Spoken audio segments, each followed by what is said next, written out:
देखिए, ये शायद अब हालाँकि मेरी वही कोशिश है कि मैं डेली कोई न कोई वीडियो अपलोड करता रहूँ। अब मुझे नहीं पता कि यूट्यूब कब इसे प्रमोट करेगा, कब इसे प्रमोट नहीं करेगा, लेकिन ठीक है, मैं अपना काम कर रहा हूँ और जब कभी भी आपको प्रमोशन दिखेगा तो आपको वीडियो आपके हम इस चैनल पे दिखाई देंगे। तो जो दरअसल बात ये है कि हमको 2000 घंटे का आपको वॉच टाइम भी कंप्लीट करना है, तो लगभग हमको 2000 घंटे का मतलब क्या हुआ? उम, अगर इस वीडियो को अगर 100 लोग भी देखेंगे तो करीब 100 घंटे हो गए और 10 दिन देखेंगे तो 1000 घंटे हो जाएँगे और 20 दिन देखेंगे तो 2000 घंटे हो जाएँगे। तो फिर मेरे को उसमें यूट्यूब पे भी काफ़ी प्रमोशन इसका मिलना शुरू हो जाएगा। लेकिन ये सब तो बात अपनी एक पर्सनल इंटरेस्ट हो सकता है। सच बात तो ये है कि जिस चैनल पे मैं ये वीडियो अपलोड कर रहा हूँ वो भी मेरे भाई का चैनल था, है ना? बस उसका मैंने नाम वगैरह चेंज कर दिया और पुराने वीडियो डिलीट करके नए वीडियो बनाने शुरू कर दिए। कब होगा, कब नहीं होगा ये नहीं पता, लेकिन आज चूँकि मैं खाली बैठा था तो मैं खाली मतलब ऐसे नहीं हूँ, डेली एक आदत बन गई है ना एक वीडियो रिकॉर्ड करने की। तो उसमें क्या हुआ कि आज बुक जो है स्कूल में छूट गई, तो मैं बच्चों के लिए स्कूल के बच्चों के लिए बना नहीं सकता। तो फिर मैंने सोचा कि चलिए सीयूटी के लिए बनाते हैं जिसमें कोई भी बच्चा अपना पढ़ सकता है। तो नमस्कार, मेरा नाम प्रतीक है और आप सभी का पुनः इस नए वीडियो में स्वागत है। आज हम कोशिश करेंगे कि पॉलिटिकल साइंस के सिलेबस का डिस्कस कर लें हार्डली आधे घंटे के अंदर, फिर उसको हम अपलोड कर देंगे। उसके बाद एक सिलेबस हम और डिस्कस करेंगे जिसका नाम है ज्योग्राफी, और मैं कोशिश करूँगा कि कल से ज्योग्राफी और पॉलिटी की क्लासेस आपकी शुरू हो जाएँ, ये मैं ट्राई करूँगा, ठीक है? और डेली 2 वीडियो मैंने प्रॉमिस किया है, तो डेली 2 वीडियो आपकी आएँगी। देखिए, टाइम नहीं है लेकिन मुझे चारों सब्जेक्ट्स पढ़ाने हैं, लेकिन मैं कोशिश करूँगा कि जो वीकेंड है उस पे मैं ज़्यादा वीडियोस अपलोड कर पाऊँ, है ना? सैटरडे संडे को मैं अपलोड कर पाऊँ। जो मेरे पास जितना टाइम है मैं अपनी पूरी हार्ड वर्क करने को रेडी हूँ, अपना 100% देने को रेडी हूँ। बट आप प्लीज़ इस वीडियो को प्रमोट करें, सपोर्ट करें, लाइक करें, सब्सक्राइब करें, जो करना है करें, लेकिन आप प्लीज़ पढ़ें, है ना? अब मुझे नहीं पता आपने सीयूटी का फॉर्म भरा है कि नहीं भरा, लेकिन बस 2-4 चीज़ें मैं आपको समझाना चाहता हूँ। हमेशा ध्यान दीजिए, एक दो चीज़ जो आपसे कही जाती है कि सीयूईटी क्यों आजकल बड़ा फेमस चल रहा है। रीज़न ये है कि जब मैं आपसे बीएचयू के बारे में बात करता हूँ, जब मैं आपसे जेएनयू के बारे में बात करता हूँ, जब मैं आपसे डीयू के बारे में या जामिया के बारे में, है ना? या फिर आप अलीगढ़ यूनिवर्सिटी के बारे में या फिर इलाहाबाद यूनिवर्सिटी के बारे में, तो ये जो चीज़ें, इवन हैदराबाद यूनिवर्सिटी के बारे में, तो ये जो चीज़ें हैं, ये जो यूनिवर्सिटीज़ हैं, यहाँ पे बच्चों को एडमिशन लेने के लिए इनका ड्रीम होता है। जैसे हमारा और आप सभी का ड्रीम क्या है? जैसे पर्सनली अगर आप मेरे से पूछेंगे मेरा ड्रीम क्या है, तो मेरा ड्रीम है एक बहुत बड़ा घर बनाना जिसमें पूरी फैमिली रहे। पूरी फैमिली का मतलब हम अगर 100 से भी ज़्यादा लोग हों तो हम लोगों को बिल्कुल दिक्कत ना हो, और खूब बड़े-बड़े कमरे हों, पूरा मतलब 1-2 एकड़ में घर हो, उसमें हम लोग खेती भी करें और हम लोग खूब सुकून से रहें। क्रिकेट खेलें, बास्केटबॉल का ग्राउंड हो, क्रिकेट खेलें वहाँ पे, बैडमिंटन खेलें, चेस बोर्ड हो, स्पोर्ट रूम हो, उसके बाद में आपका थिएटर हो, एसी हो। एसी मतलब वो क्या बोलते हैं, एक्सीलेटर बोलते हैं शायद, एक सेकेंड, लिफ्ट लिफ्ट हो। तो ये सब मेरा एक ड्रीम है। अब उसके लिए मेरे को मेहनत करना पड़ेगा, पैसा कमाना पड़ेगा। तो वैसे ही कुछ लोगों का ड्रीम है अच्छे कॉलेज में जाना। जैसे एक ज़माने में मेरा भी एक अच्छा ड्रीम था। अभी भी कोई मैं बुज़ुर्ग नहीं हूँ, मैं जस्ट अगर मैं ऑन डेटा देखूँ तो मैं अभी फ़िलहाल 25 साल का हूँ, जब 25 साढ़े 25 26 साल का। अगर मैं मतलब मेरा जो डेट है, एक्चुअल डेट और थोड़ा ऑन रिकॉर्ड डेट में थोड़ा डिफरेंसेस हैं। तो मैं 25-26 साल का हूँ। उस हिसाब से मैं किसी कॉलेज का प्रिपरेशन करके वहाँ जाके एडमिशन ले सकता हूँ। लेकिन चूँकि मैं अब टीचर बन गया, एक्सीडेंटल टीचर हो गया, या कह लीजिए यूपीएससी नहीं हुआ तो टीचर बन गए। तो अब उस केस में हमको क्या करना है कि बच्चों को पढ़ाना है। तो टीचर का काम क्या होता है? पढ़ाना। मैंने सोचा कि पॉलिटिकल साइंस मेरा स्ट्रीम भी है, मेरा सब्जेक्ट भी है, मैं इसी का आपको सीयूटी की प्रिपरेशन कराता हूँ। तो ये जो मैंने यूनिवर्सिटीज़ की बात बताई बेटा, यहाँ पे आपके लिए ना बीए के कोर्सेज होते हैं। अब कुछ बच्चे ये सोचेंगे बीए का मतलब क्या होता है? बकलोल, है ना? आपकी तरह बकलोल नहीं, ऐसा नहीं बेटा, इसका नाम बकलोल नहीं होता है ना, इसका नाम होता है बैचलर ऑफ आर्ट। जैसे कि एक लास्ट ईयर जब मैं ना एक बीएड में था, तो वहाँ पे हमारे एक दोस्त की कोचिंग है जिनका नाम हर्षित बाबू है। उनके रिलेटिव्स में, मतलब उनके शायद संपर्क में एक बच्चे से मेरी बात हुई, तो शायद उनको वो जानते थे। तो उस बच्चे से मेरी बात कराई गई और उनकी माताजी शायद कोर्ट में एडवोकेट हैं। तो उन्होंने कहा कि सर ना आप इस बच्चे के लिए ना सीयूटी के लिए कुछ आप प्रिपेयर करें। उस समय मैं भी नया-नया सुन रहा था सीयूटी, मतलब 1-2 साल पुराना है लेकिन फिर भी मेरे लिए बिल्कुल नई चीज़ थी। तो मैंने उस भी उन बच्चों से बात किया, उनको बुलाया, हम लोग करीब आधे घंटे बात किए कैंपस में बैठ के और फिर मैंने कहा कि बाबू ऐसे-ऐसे आपको पढ़ना है, पढ़िए। इस साल जब मैं देखा, मतलब इस साल का मतलब हो गया लास्ट ईयर ही शायद उस बच्चे ने लास्ट ईयर का मतलब मैं आप डेट बता रहा हूँ, तो मैं 1 साल पहले कॉलेज में लास्ट ईयर में स्कूल ज्वाइन किया, मेरे को 1 साल स्कूल में हो गया और उसके 1 साल पहले बात है, अगर मैं अप्रैल टू अप्रैल देखूँ या दिसंबर टू दिसंबर, मतलब जब दिसंबर आएगा तो 2 साल हो जाएगी बात को।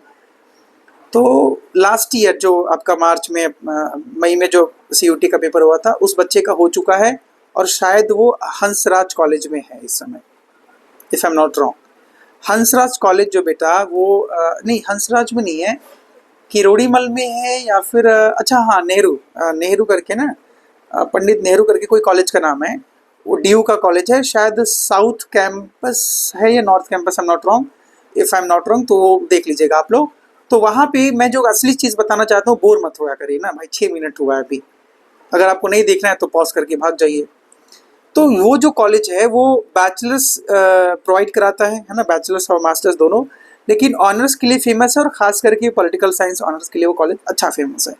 तो उस बच्चे का एडमिशन हुआ है, वो इस समय बीए पॉलिटिकल साइंस ऑनर्स में अपनी पढ़ाई कर रहा है। अब एक बात बताइए, सीधी सी बात है, सीयूईटी में बहुत सारे पेपर होते हैं, अगर आपसे मैं बताऊं तो आप लगभग इसमें 23 से ज़्यादा स्ट्रीम है, 13 से ज़्यादा लैंग्वेजेस हैं और लगभग 23 से ज़्यादा डोमेन सब्जेक्ट हैं। डोमेन का मतलब होता है जिसमें जिसका आपका ऐसे सब्जेक्ट होता है, जैसे मैथमेटिक्स हुआ, केमिस्ट्री हुई, फिजिक्स हुआ, उसी तरीके से पॉलिटी, हिस्ट्री, ज्योग्राफी आपका ये से डोमेन सब्जेक्ट्स होते हैं।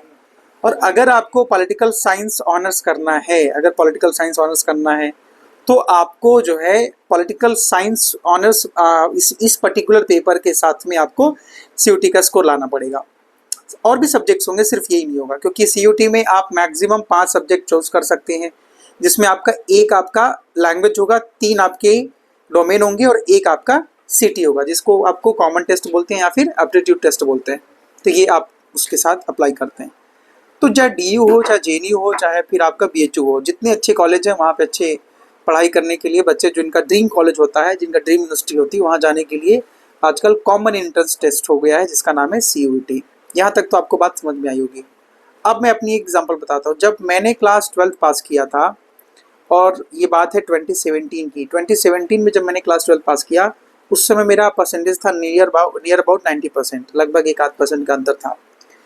तो उसमें जो है उसके बाद में मैंने उस समय मेरिट बेस पे एडमिशन होता था। किस बेस पे? मेरिट बेस पे। तो मैंने भी डीयू में अप्लाई किया, दिल्ली यूनिवर्सिटी बहुत फेमस यूनिवर्सिटी है, मैंने डीयू में अप्लाई किया।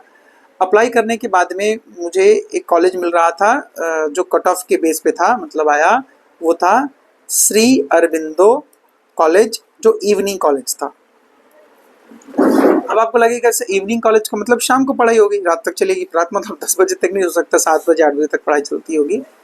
तो अब वो समझ नहीं आता। अब कहते हैं लोग, हमारे चाचा ने कहा कि इवनिंग कॉलेज में क्या पढ़ाई होगी भाई, वहाँ पर सिर्फ बदमाशी होगी, क्योंकि जो पढ़ने वाले बच्चे हैं, जो समझदार हैं, वो तो सुबह पढ़ के अपना निकल जाते हैं।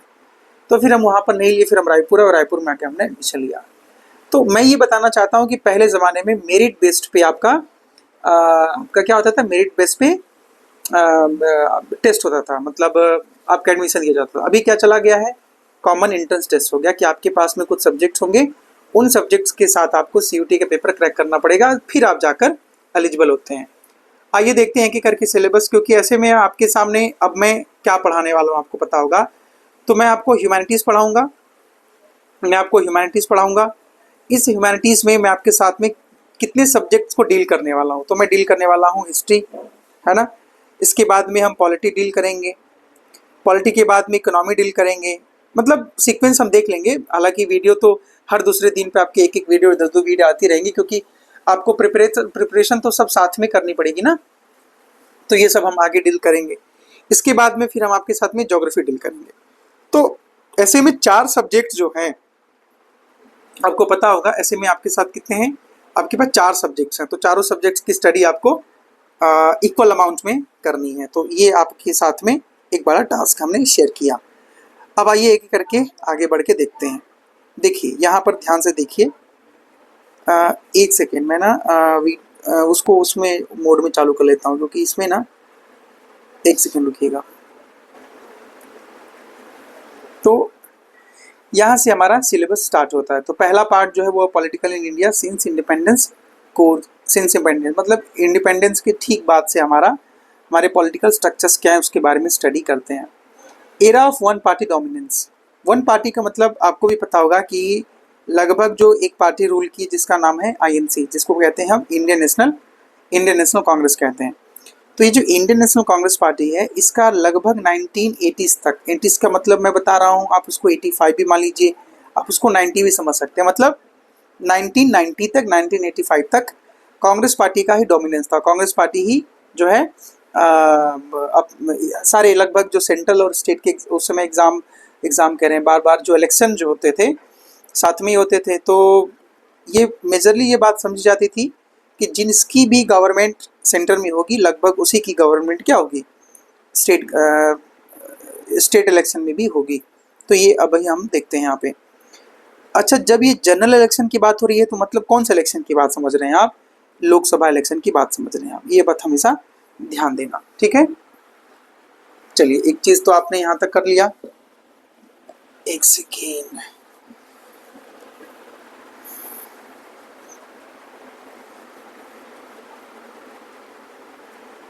ठीक है। तो अब जो है यहाँ पे era of one party dominance हम देखते हैं। First 3 general election, nature of Congress dominance at national level, uneven dominance at state level, coalition nature of Congress, major opposition parties and all. तो इस तरीके से यहाँ पर यहाँ पे हम जो है कि क्या क्या देखते हैं, तो एक सिंगल पार्टी के डोमिनेंस को देखते हैं, और उस डोमिनेंस की वजह से जो नेशनल आपको कह सकते हैं नेशनल पॉलिटिकल सिस्टम, या यूँ समझ लीजिए कि जो पॉलिटिकल वैल्यू थी नेशन वाइड या स्टेट वाइड, उस पर क्या असर पड़ा, है ना। उस डोमिनेंस की वजह से जो हमारी डेमोक्रेटिक वैल्यूज़ हैं, या हमारा जो सिस्टम ऑफ डेमोक्रेसी है, या स्टेट के अपने फीचर्स हैं, उन सब पर क्या असर पड़ा, वो हम इसमें स्टडी करते हैं। एक चीज़ और समझिए कि कोलिशन का मतलब ये होता है कि सपोज़ कि किसी एक पार्टी को मेजॉरिटी नहीं मिली, तो वो पार्टी क्या करती है, दूसरी छोटी पार्टियों से या जिसके पास माइनर वोट्स होते हैं उनके साथ कोलैबोरेट कर लेती है। तो ये जब कोलैबोरेशन चला तो ये देखने को मिला कि अगर एक सिंगल पार्टी ही डोमिनेट करेगी तो उस केस में ऑपोजिशन का हाल कैसा होगा, बहुत वीक होगा, ऑपोजिशन बहुत स्ट्रॉन्ग नहीं रह सकते। इसीलिए ये जो 1990s के आसपास तक का समय है, उस समय हमें कौन दिखाई देता है, सिंगल पार्टी डोमिनेंस दिखाई देता है इन इंडियन डेमोक्रेसी। आई बात समझ में? एक ये बात है। दूसरा पार्ट होता है नेशन। अब हमको पता है कि हम अभी फ्रीडम हुए, हमको जल्दी से फ्रीडम मिली, इस बीच में हम बिल्डिंग कैसे करेंगे, नेशन को बिल्ड कैसे करेंगे, ताकतवर कैसे बनाएंगे। उस बीच में जो पंडित नेहरू हैं, वो हमारे प्राइम मिनिस्टर हैं, तो उनका क्या अप्रोच है आप पढ़ेंगे सेकंड 5 ईयर प्लान में, जिसमें हम ये कहते हैं कि जब उन्होंने बड़े बड़े PSUs की स्थापना की, जब बड़े बड़े PSU को इस्टेब्लिश किया, पब्लिक सेक्टर यूनिट्स की जब बात की, तो उस केस में उन्होंने क्या अपनी बात रखी, मतलब कि क्यों उनको ऐसा लगा कि हमको चाइना से, हमको रशिया से, हमको USA से, हमको फ्रांस से टेक्नोलॉजी को एडॉप्ट करके अपने यहाँ बड़े बड़े प्लांट के सेटअप करने चाहिए। इसकी वजह से क्या हो जाएगा, तो उनका जो सपना था, एक समृद्ध सपना, समृद्ध भारत का सपना, जिसके पास, जिसकी जो बैकबोन हो कैसी हो, स्टील की हो, जिसके पास इंडस्ट्री का हब हो, जिसके पास अपना खुद का एक मार्केट हो, और हम एक्सपोर्टर की तरह वर्ल्ड के सामने पेश हो पाएँ। तो ये सब चीज़ें उन्होंने देख सोच के बनाया, और यकीन पंडित नेहरू का बड़ा कंट्रीब्यूशन हो जाता है to strengthen the policy of India. इस बीच में चैलेंजेस क्या क्या आए थे, एक बड़ा चैलेंजेस था कश्मीर का। आपको पता होगा कि जब 370 और आपका 35A के बारे में आपने पढ़ा ही होगा, तो 370 अभी जाकर ख़त्म हुआ 2019 में, तो कश्मीर का इशू था, क्योंकि ये रीसेटलमेंट बड़ी प्रॉब्लम थी। लगभग 530 प्लस जो रियासतें थी, जिसमें जो है वल्लभ भाई पटेल ने, उन्होंने बड़ा अच्छा कंट्रीब्यूशन किया। उसके बाद में आपको पता होगा जूनागढ़, हैदराबाद और कश्मीर, ये जो 3 रियासतें थी, जो 3 आपकी सब्सिडीज थी, यहाँ प्रॉब्लम हुआ यहाँ के राजा और यहाँ के पब्लिक के साथ में, क्योंकि ये लोग एग्री नहीं कर रहे थे सेटल होने के साथ टू इंडिया, तो ये ट्रीटी पे साइन नहीं करना चाहते थे। बाकी उन्हें साइन कर दिया और बाकी सबको लगा कि हम इंडिया के साथ हैं और हमको कहीं बहुत बाहर जाने की ज़रूरत नहीं है। तो एक बड़ी प्रॉब्लम थी रिफ्यूजी की भी, क्योंकि जब वॉर हुआ तो आपको पता होगा 62 में वॉर हुआ, 65 में, अभी हम आगे पढ़ेंगे, उसके बाद में 71 में वॉर। तो ये जो वॉर की सिचुएशन रहती है उस बीच में रिफ्यूजीज़ की संख्या बहुत बढ़ने लगती है।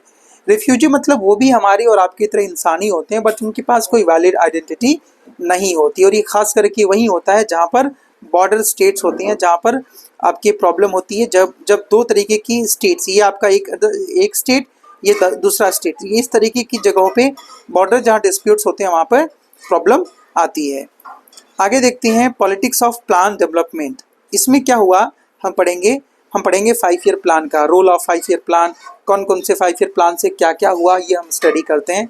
फिर हम ये देखते हैं कि सेक्टर वाइज जो स्टेट का अपलिफ्टमेंट हुआ वो कैसे हुआ, और जो न्यू इकोनॉमिक इंटरेस्ट है, आपको भी पता होगा 1991 में जब हमने एलपीजी अडॉप्ट किया तो वहाँ से हमारी न्यू इकोनॉमिक पॉलिसी स्टार्ट होती है, और हमने एलपीजी का मतलब होता है लिबरलाइजेशन, प्राइवेटाइजेशन एंड ग्लोबलाइजेशन। हमने एलपीजी के साथ में अपनी इंडिया की इकोनॉमी को वर्ल्ड इकोनॉमी के साथ में इंटर रिलेट किया। तो एक चीज़ तो आप यहाँ से सीखते हैं। दूसरा है India's external relation is what बेटा। एक्सटर्नल रिलेशन का मतलब क्या समझते हैं आप?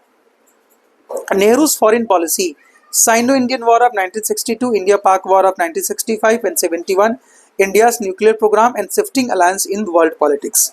देखिए जब हमारा एक्सटर्नल रिलेशन की जब बात होती है तो आप ये समझिए इंटरनल रिलेशन क्या होता है। पहले तो मैं आपको ये बता दूं कि ये आपका स्टेट है, ठीक है।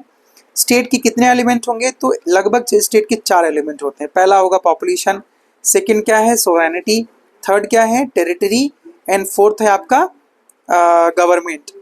और गवर्नमेंट की 3 आपकी कैटेगरीज आ सकती हैं। एक आपका एग्जीक्यूटिव पार्ट है, सेकंड आपका है लेजिस्लेचर, एंड थर्ड क्या है जुडिशरी। तो ये जो 3 अलग अलग पार्ट्स हैं उसमें चारों एलिमेंट्स के साथ और गवर्नमेंट के अपने 3 पार्ट्स, इन सब की स्टडी हम कहते हैं इंटरनल सोवरेनिटी में। और जो सोवरेनिटी का मतलब होता है supreme power of the state, मतलब स्टेट के पास ऐसी अथॉरिटी रहती है कि वो क्या कर सके, रूल कर सके अपने अपने लोगों पे। उसी तरीके से एक पावर होती है एक्सटर्नल पावर। जब हम कभी इंडिपेंडेंटली या किसी दूसरे स्टेट से जब हम बातचीत करते हैं बिना किसी एक्सटर्नल फोर्स के, फॉर एग्जांपल कि जैसे अभी इंडिया के केस में डोनाल्ड ट्रंप ने नरेंद्र मोदी के साथ, मतलब उन्होंने काफ़ी गवर्नमेंट ऑफ इंडिया को क्या किया, उन्होंने बहुत ज़्यादा फोर्स किया है ना ट्रेड वॉर में। तो इससे क्या पता चल रहा है कि भाई इंडिया के पास सोवरेन पावर है कि नहीं। क्योंकि अब देखिए सोवरेन पावर कई बार तो थ्योरेटिकल भी है, मतलब ऐसा हो गया कि भैया अगर कहीं हम कुछ कह देते तो और गुस्से में आ जाते। तो हमारी डिप्लोमेसी ने कहा कि तुम चुप रहना ही सबसे अच्छा होगा फिलहाल के लिए। तो ये हुआ भी कि बाद में हम लगभग जीत गए। तो कुल मिला के ये कहना कि आपको कोई दूसरा देश कंट्रोल नहीं करेगा और आप इंडिपेंडेंट होकर दूसरे कंट्री के साथ अपने रिलेशन मेंटेन कर पाएंगे। और उस पूरे बीच में कैसे रिलेशन मेंटेन होता है? तो पावर से। और जब कभी पावर का एक्सेस होगा तो क्या होगा बताओ? पावर के एक्सेस में क्या होता है? वॉर होती है। तो वॉर के सिचुएशन में आपकी आईआर जो है वो बड़ी डिफर करती है, इंटरनेशनल रिलेशन आपकी बड़े फ्लक्चुएट करते हैं। तो ये जो फ्लक्चुएशन है इसी को हम यहाँ पर एक्सटर्नल रिलेशन में पढ़ते हैं। External relation with China, Bangladesh, Afghanistan, Pakistan, Nepal, Bhutan, सबके साथ में, even US, France, Germany, Japan, सबके साथ। और उस पूरे बीच में हम ये वॉर की सिचुएशन पढ़ेंगे, क्या क्या इम्पैक्ट हुआ तभी, क्योंकि इन वॉर की वजह से भी हमारी इंटरनल पॉलिसी में काफ़ी अपलिफ्टमेंट आए थे, काफ़ी चेंजेस आए थे।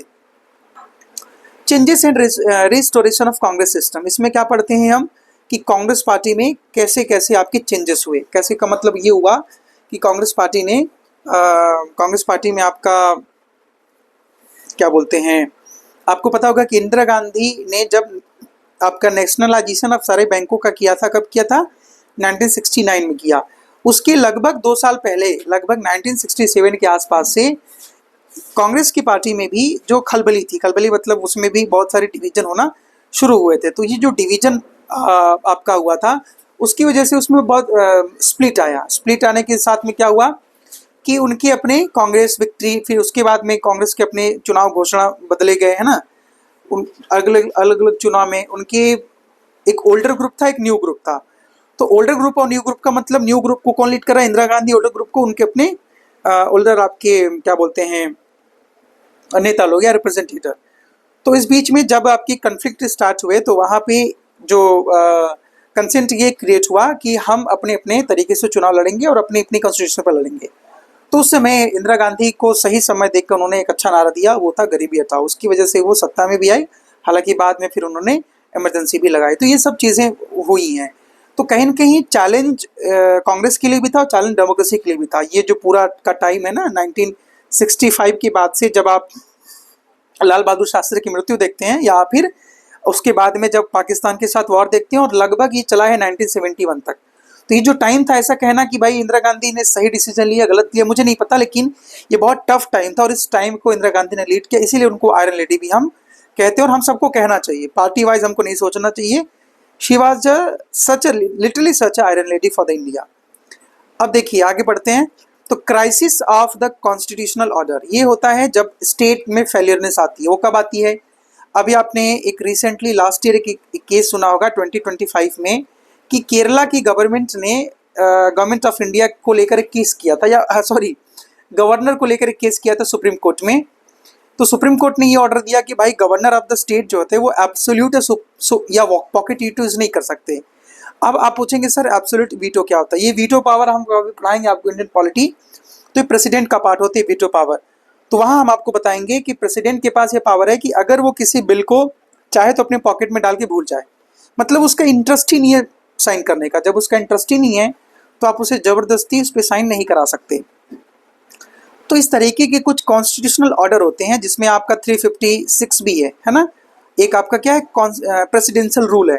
तो ये जो चीज़ें हुई, आपको मैंने अभी थोड़ी देर पहले बताया कि जब सिंगल पार्टी रूल हुआ पूरे इंडिया में, तो उस समय जब कभी भी सेंट्रल की गवर्नमेंट होती थी तो वो गवर्नर ऑफ स्टेट चेंज कर देते थे। जैसे आज के टाइम पे भी जो सेंट्रल पार्टी है उसमें कौन लीड कर रहा है? एनडीए की गवर्नमेंट है। तो एनडीए की गवर्नमेंट में एनडीए की पार्टी हमेशा ये सोचती है कि जो भी हमारा गवर्नर होगा वो हमारा ही होगा, ताकि वो स्टेट की सारी खबरें हम तक पहुंचा सके। और हमको पता होगा कि we have taken this rule from the US also. क्यों यूएस से? क्योंकि यूएस में फेडरलिज्म है। तो फेडरल होने का मतलब होता है कि there will be different identity of centre and state. Means what? That if you read the schedule 7 you can find there is a diversification between division of power. उसमें क्या होता है कि सेंटर का जो पावर है वो टोटली डिफरेंट है फ्रॉम द स्टेट पावर, और उसी बीच में एक कंकरेंट लिस्ट भी आती है। तो ये सारी चीज़ें बहुत मैटर करती हैं जब आप डिवीजन ऑफ पावर पढ़ते हैं और फेडरलिज्म पढ़ते हैं।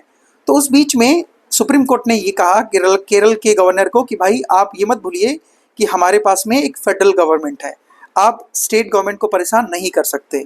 तो कम से कम जो सीएम कह रहे हैं उनकी बात आप सुनिए।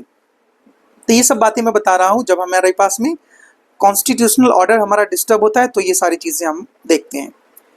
अगला जो पार्ट है that is known as regional aspiration and conflicts.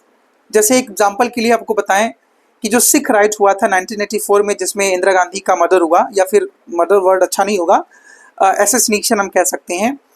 तो उसमें ये हुआ था कि राइज ऑफ रीजनल पार्टीज उस समय डेवलप हो रही थी और कांग्रेस धीरे धीरे वीक पड़ रही थी, है ना। मतलब जैसे आपने देखा होगा कि 84 में 85 में जब इनका हुआ तो एक सेकेंड ना, इसी बीच में फिर उनके बाद उनको किसको सत्ता मिली? तो राजीव गांधी को सत्ता मिली थी। तो उस तब तक मतलब राजीव गांधी के समय तक क्या बोलते हैं, रीजनल पार्टी जो है वो डेवलप हो गई थी। और रीजनल पार्टी में ये सारी पार्टी आप ले सकते हैं ना। बीजेपी तो है जनसंघ की डोमिनेंट बॉडी है, जनसंघ सब पहले के ज़माने में रही है। मतलब बीजेपी पंडित नेहरू के ज़माने में बीजेपी नहीं थी, पंडित नेहरू के ज़माने में जनसंघ थी। वो तो लगभग अटल जी के बाद में जब उन्होंने नई पार्टी फॉर्म किया तो जाकर उन्होंने बीजेपी बनाई, और बीजेपी आगे अभी तक कंटिन्यू कर रही है। तो ये जो रीजनल पार्टीज थी, जिसमें आप जेडीयू ले लीजिए या फिर अलग अलग जो ऐसी पार्टीज ले लीजिए, तो रीजनल पार्टी ने क्या किया, अपने लिए जो एब्सेंस था ना, एब्सेंस, क्योंकि इनकी कमांड धीरे धीरे स्टेट में वीक पड़ रही थी, तो उस एब्सेंटीज को इन्होंने अपने लिए अपॉर्चुनिटीज में कन्वर्ट करके वहाँ ग्रो किया और अच्छा ग्रो हुआ। इसीलिए आज भी जितनी कमांड स्टेट गवर्नमेंट में रीजनल पार्टीज की उतनी सेंट्रल पार्टीज की नहीं है। तो ये बात हमेशा, ये प्रैक्टिकल भी है। सेंट्रल गवर्नमेंट अपना ओवरऑल सब मैनेजमेंट चलता है, लेकिन स्टेट में तो लोकल पार्टी का ही कमांड नेचुरली होता है। कश्मीर का सिचुएशन ये हमारे लिए एक बड़ा चैलेंज है रीजनल पार्टीज के रूप में। फिर challenges and response to the north east also एक बड़ा चैलेंज होता है।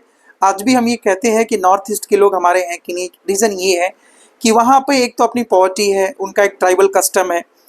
वो वहाँ के लोग अगर आपसे मिलेंगे तो ना आप उनको समझ पाएंगे ना उनको मतलब हमारा जो भेदभाव है या हमारा जो बिहेवियर है वो कैसा है अपना, कि भाई तुम तो चाइनीज़ हो। हालांकि ये गलत बात है कहना। जैसे मैं जिस स्कूल में भी पढ़ाता हूँ वहाँ पे एक बच्ची है जो नॉर्थ इंडिया से, नॉर्थ ईस्ट से, मेघालय से, उसको हिंदी नहीं समझ में आती। और हमारे यहाँ के जितने इधर के लोग हैं सब हिंदी समझते हैं।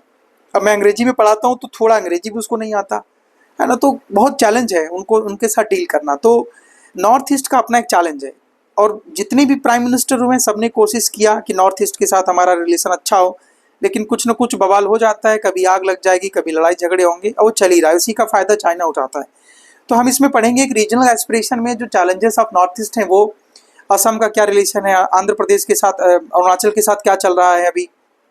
और एक चीज़ और आप देखेंगे कि जो भी जितने बॉर्डर स्टेट हैं, जैसे आप बॉर्डर स्टेट में बंगाल देख लीजिए। बंगाल में भी 2 दिन पहले जो कमिश्नर हैं, चीफ इलेक्शन कमीशन, उन्होंने आपका चुनाव इलेक्ट किया, चुनाव के डेट डिसाइड किए। पंजाब एक बॉर्डर स्टेट है, तो यहाँ पर अलग तरीके की चैलेंज रहती है। इसीलिए जो भी बॉर्डर स्टेट है वहाँ पर बीएसएफ जो है अपना तैनात रहती है। तो कहीं ना कहीं हमारे लिए इंटरनल और एक्सटर्नल दोनों चैलेंजेस हैं, उसको हम इस टॉपिक में स्टडी करेंगे। अगला जो टॉपिक है वो है democratic upsurge and collision politics. अब देखिए, जैसे फॉर एग्जांपल के लिए अभी रिसेंटली जो इलेक्शन हुआ था 2024 में, बीजेपी कह रही थी कि हम तो 400 ले आएंगे। अब वो पता नहीं किस बेस पे कह रही थी, मतलब उनको लगता था कि हम ही चाचा बन जाएंगे। लेकिन बात ये है कि आपके पास में पार्टीज तो बहुत होंगी और सबकी अपनी अपनी पसंद है। तो अगर आपको मेजोरिटी कम मिली तो आप क्या करते हैं, you create a collision. Collision का मतलब होता है participation, that is going to participate in the election process. Example के लिए, जैसे इस समय अगर आप ऑपोजिशन में देखें तो कांग्रेस के अलावा कोई स्ट्रॉन्ग ऑपोजिशन नहीं है। कांग्रेस के पास फिलहाल 99 सीट है और उसके साथ छोटी छोटी पार्टी, इसीलिए कांग्रेस को leader of opposition Rahul Gandhi को बना दिया गया। अगर आप गवर्नमेंट सेक्टर में देखें तो एनडीए में और छोटी पार्टियां हैं, लेकिन बीजेपी के पास सबसे ज़्यादा सीट है। तो कुल मिला के जिनके पास सीट ज़्यादा होगी उन्हीं को मौका मिलता है, अपना गवर्नमेंट बनाने की मौके मिलते हैं। और उसके साथ में जो प्रेसिडेंट है उन्हीं को पहले मौका देने की कोशिश करते हैं। तो जब हम ये देखते हैं 1990s के बाद क्या हुआ था, तो जैसे जनता दल आपने नोटिस किया होगा, जनता दल की सरकार, इसके बाद में एनडीए आपने सुना होगा, आपने यूपीए सुना होगा 2004 से 2019 तक, लगभग 2004 से लेकर 2014 तक 10 साल, और 2014 से लेकर 24 अब इनका ये तीसरा टर्म चल रहा है। तो डेमोक्रेटिक जो अपसर्जेस होते हैं, अपसर्जेस का मतलब जब कभी हमारे पास प्रॉब्लमेटिक सिचुएशन अराइज करती है, उस सिचुएशन में हम गवर्नमेंट को कितना स्टेबल बना पाते हैं वो हम इसमें स्टडी करते हैं। अगला जो टॉपिक है वो है रीसेंट इश्यूज एंड चैलेंजेस। वो क्या होता है, अब एग्जांपल के लिए अभी एक जो सबसे बड़ा मुद्दा है वो क्या है, ओबीसी का मुद्दा है ना। एक एससी एंड एसटी का मुद्दा है वो, उसके साथ में एक मुद्दा है आपका अभी एक यूनिवर्सिटी में बड़ा केस आया था जिसमें एसटी एससी वाले अगर जनरल कैटेगरी को बोल देंगे तो उनको सवर्ण को बोल देंगे तो उनको उनके लिए बड़ी प्रॉब्लम हो जाती है। मतलब ये हुआ कि कास्टिज्म का इशू है ये, है ना। वो उसके बाद में अयोध्या का केस आपको पता होगा, अयोध्या मंदिर में जो उसमें कुछ बवाल हुए थे, वो सबको यहाँ पर हम स्टडी करने की कोशिश करते हैं। ठीक है, तो यही सब इसमें है। दलित पॉलिटिक्स क्या है, दलित पॉलिटिक्स में क्या क्या पढ़ते हैं, ये सब आप भी हम यहाँ पर पढ़ने की कोशिश करेंगे। ठीक है, ये आप पढ़ लेना, और कुछ इसमें खास बताने लायक नहीं है। अगला जो हम पढ़ने वाले हैं बेटा वो पढ़ेंगे disintegration of the second world war and collapse of bipolarity. Collapse of bipolarity का मतलब ये होता है कि new entities in the world politics, Russia, Balkan state, central Asia, introduction of democratic politics and capitalism in post communist regime. देखिए हमारे पास कितने world war हुए, 2 वर्ल्ड वॉर हुए, 1914 से लेकर 1919 तक। उसके बाद में 1939 से लेकर 1945 तक, ये 2 वर्ल्ड वॉर हुए हैं। इन दोनों वर्ल्ड वॉर में, पहले वर्ल्ड वॉर में क्या बना था, लीग ऑफ नेशन। सेकेंड में क्या बना, यूएन। ठीक है, यूएनओ या यूनाइटेड नेशन ऑर्गेनाइजेशन, यूएनओ बोल सकते हैं। तो अभी फिलहाल के लिए यूएनओ अब क्या है, कैपेबल है, यूएनओ अपना लीड कर रहा है। लेकिन इसमें हमको पढ़ने वाली चीज़ क्या है कि जब 45 हुआ बेटा, तो 45 के बाद से ना 45 से लेकर लगभग 45 से लेकर 91 तक आपका क्या कौन सा टाइम था, ये कोल्ड वॉर का टाइम था। कोल्ड वॉर क्या होता है, कोल्ड वॉर में दो ग्रुप बन गए थे, एक आपका एक वाला ग्रुप और ये दूसरा ग्रुप।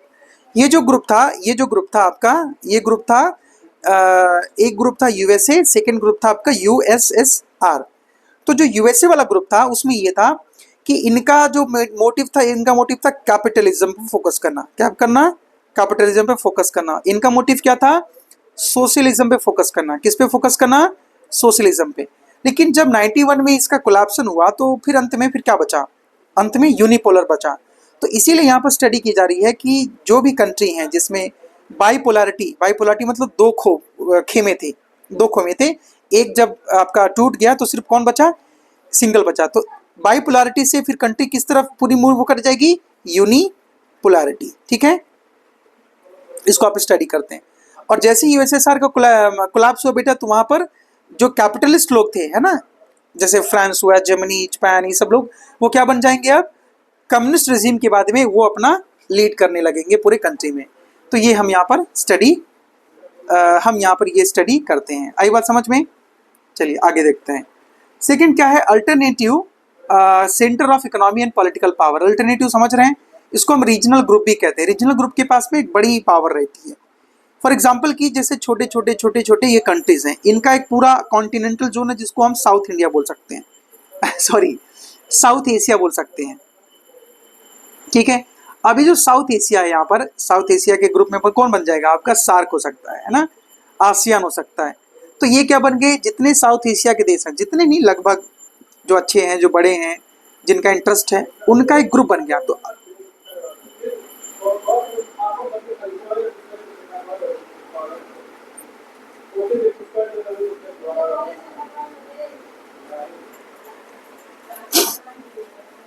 ठीक है, अब यहाँ पे देखिए एक टॉपिक आपका है south Asian post cold war era ना। साउथ एशिया में हम क्या देखेंगे कि पाकिस्तान नेपाल के अपने क्या इश्यूज हैं ना, कॉन्फ्लिक्ट हैं, श्रीलंका के साथ कौन कौन से कॉन्फ्लिक्ट चल रहे हैं, impact of economic globalisation on the region, मतलब जितने भी डेवलपिंग स्टेट्स हैं। अभी रिसेंटली आपने नेपाल के साथ क्राइसिस देखा था, पाकिस्तान के साथ अभी जो क्राइसिस चल ही रहा है। आपने बांग्लादेश में अभी जो चेंजेस देखे थे, मिलिट्रियल गवर्नमेंट थे, कि ये सब हम यहाँ पर, और इंडिया का ना रिलेशन क्या है नेबर स्टेट के साथ, हम उसको स्टडी करते हैं। और डिफरेंट पॉइंट्स पे हम स्टडी करेंगे, डिस्प्यूट से लेकर, वाटर बॉडी से लेकर, वाटर शेयरिंग से लेकर, है ना, रिफ्यूजी इशू से लेकर हर तरीके की चीज़ों पे स्टडी करेंगे। अब आता है इंटरनेशनल ऑर्गेनाइजेशन, यूएन में मतलब फ्यूचर क्या है यूएन के साथ में, उनके क्या इंडियाज़ का पोजीशन इन रीस्ट्रक्चर्ड यूएन। मतलब हालांकि जो यूएनएससी है, यूनाइटेड नेशन सिक्योरिटी काउंसिल में हम लास्ट दूसरे साल मतलब 2 साल पहले शायद हम उसके पार्ट थे, लेकिन अभी हम हैं कि नहीं पार्ट, ये हमें पूछा जाएगा, वो या पूछ सकता है, हमको यहाँ पर पढ़ना पड़ेगा। हाँ, पता नहीं बैठ के ना ये ना कैमरे का कोई भैया देखो, चुपचाप पढ़ाई करो, टीचर का चेहरा देखने नहीं आए हैं आप लोग, है ना। फिर वो बस ये थोड़ा सीरियस हो जाए आप लोग, इसीलिए हम ऐसा कर रहे हैं। आगे देखें, security in contemporary world. Contemporary world का मतलब देखिए किस प्रकार की सिक्योरिटी चाहिए आपको, पहले तो बताइए। फूड की सिक्योरिटी होगी, हेल्थ की सिक्योरिटी होगी, एजुकेशन की सिक्योरिटी होगी। तो global poverty, health and education में कौन सी एजेंसी है, कौन सी बॉडी है, कैसा रोल वो प्ले आउट करते हैं, वो हम स्टडी करते हैं। और ह्यूमन सिक्योरिटी होनी चाहिए। फॉर एग्जांपल कि अभी जो वॉर सिचुएशन है, हम क्या एक्सपेक्ट करेंगे कि भाई सब कुछ सही रहेगा कि नहीं रहेगा, उस बीच में हमको यहाँ पर पढ़ाना पड़ता है ना। हम ये देखेंगे कि भाई एक तरफ से अमेरिका ये कहता है कि भाई हम फंड देंगे, और दूसरी तरफ वही बॉम्बिंग करता है। तो हम कैसे प्ले आउट, कैसे रोल समझें। फिर हम ये कैसे देखेंगे कि जितने भी यूएन के ऑर्गन्स हैं, उन ऑर्गन में यूएस का ही तो आपका डिक्टेटरशिप है, तो कहीं ना कहीं वो सब जो यूएस चाहता है वही लगभग सभी ऑर्गन्स काम करते हैं। तो उस बीच में हम ह्यूमैनिटी को कैसे सेव करने की कोशिश कर सकते हैं, वो हम यहाँ पर देखेंगे। एनवायरनमेंट एंड आपका natural resources and global politics, ये जो चीज़ें यहाँ देखते हैं कि evolution of global environment norms, अभी वर्तमान में जो युद्ध चल रहा है उसकी वजह से जो एयर पोल्यूशन होगा, जो वाटर पोल्यूशन होगा, जो फूड क्राइसिस स्टार्ट होगी, जो हमारे रिलेशन ट्रेड हमारे जो डिस्टर्ब होंगे, ट्रेड वॉर जो स्टार्ट होने वाला आपकी इन्फ्लेशन जो बढ़ेगा, इस इन सब की वजह से जो हमारा ग्लोबल पॉलिटिक्स है ना, वो किस तरफ मूव करेगा, है ना। हम ऊपर जाएंगे, नीचे जाएंगे, हम फ्लैट रहने वाले हैं, हमारी इकोनॉमी का ग्रोथ क्या रहेगा, ये सब कुछ हम यहाँ पर स्टडी करते हैं। और हमारा जो नेचुरल रिसोर्सेस है वो कैसे वो उसका यूटिलाइजेशन हो रहा है। अभी आपको पता होगा कि एआई का ज़माना चल रहा है, एआई बॉम्बिंग चल रही है ना। लोग कहते हैं कि एआई के स्टॉक्स तो एकदम बूम कर रहे हैं, लेकिन वो कभी भी क्रैश भी तो हो सकते हैं, और यही पूरा साइकिल चलता है। तो कब कौन सी चीज़ आएगी, अभी आपको पता होगा डॉलर जो है लगातार बढ़ रहा है, रुपीज़ लगातार कम हो रहा है, इस समय 92 अपने ऑल टाइम हाई पे रुपी चल रहा है। तो इतनी चैलेंजेस हैं, तो ग्लोबल पॉलिटिक्स में हमारा क्या पार्टिसिपेशन है, ग्लोबल पॉलिटिक्स ग्लोबल पॉलिसी की वजह से हम पर क्या इम्पैक्ट होने वाला है, और हमारा कॉमन जो इंटरेस्ट है, कॉमन पर्सन है, वो कहाँ अपने आप को देखता है। India stand in global environment debate क्या है पर्यावरण को बचाने में, जिसमें आपने पढ़ा होगा E20 E10 पढ़ा होगा, एथनॉल 10 एथनॉल 20, आपने पेड़ बचाओ आंदोलन देखा होगा, आपने सोलार एनर्जी हमारी है उस पर जो इंडिया का स्ट्रेंथ है, हम जो 2030 या 2035 तक जो हम नेट कार्बन आपका नेट ज़ीरो की बात बता रहे हैं, वो सब चीज़ें कब से होंगी। तो ये सब हम यहाँ पर डिस्कस करेंगे और एग्ज़ाम के पॉइंट व्यू से। अब आते हैं ग्लोबलाइजेशन